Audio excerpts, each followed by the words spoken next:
Ito mga dalawang paraan siguro yung papadali natin dito para medyo durog ng konti yung lupa. Ito na mga ka-agri, itong ating farm 2 dito nga sa dati natin papayahan. Ito, land preparation na to. Pinapa-cultivate na natin to para matamnan na ng bagong kalamansi. Siguro mga ano to, mga 400 puno yung kaya ko itanim dito. Nasa kalahating hektarya to mga ka-agri. Ito.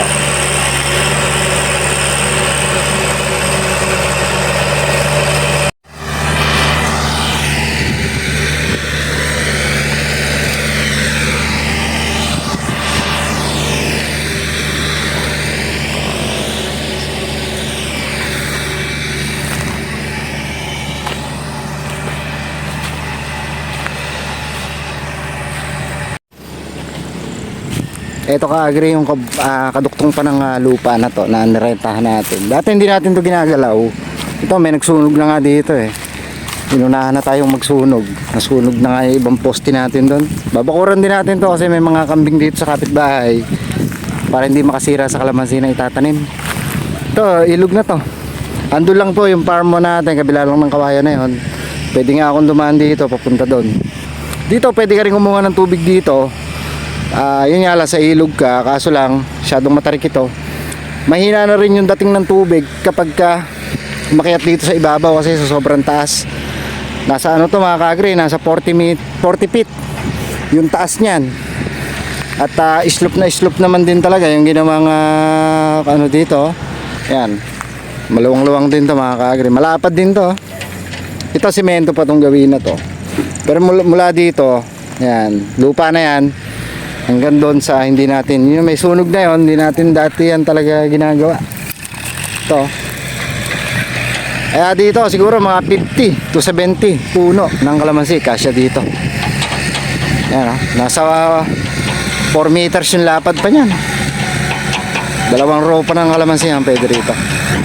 Ito dumating na yung magsusuro. Ito yung may-ari ng lupa doon sa farm 1, si Kuya Henry.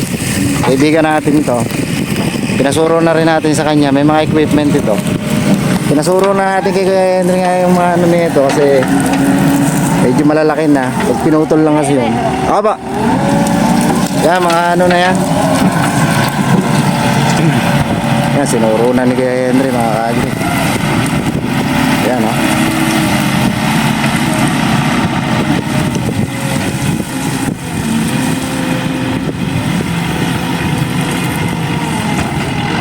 Hindi kasi kaya to ng ano lang eh.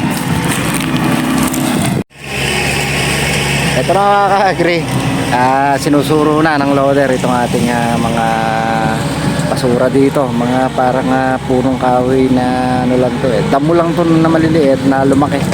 Parang kahoy-kahoyan ba? Sinusuro na, lumaki na kasi ito. Hindi na natin kayang taga-tagain ito na ano lang. Na kasi hindi rin nila makukultivate ito kapag naiwan pa yung puno. Tatakot sila baka daw masira yung gulong ng traktora. Mahal kasi gulong niya. Kaya pinasuro na rin natin sa kanila. Mag-a-add lang tayo dyan. Yan yung driver po ng loader na yan. Yan po yung may-ari ng lupa natin sa farm 1, yung may kalamansian natin. At napakasipag niyan. Kahit mayaman na yan. Ayan, oh. Nag-ooperate pa talaga ng kanyang mga equipment yan. Ayan. Init mga ka-agri. Napaka-init ngayon. Kaya ng loader.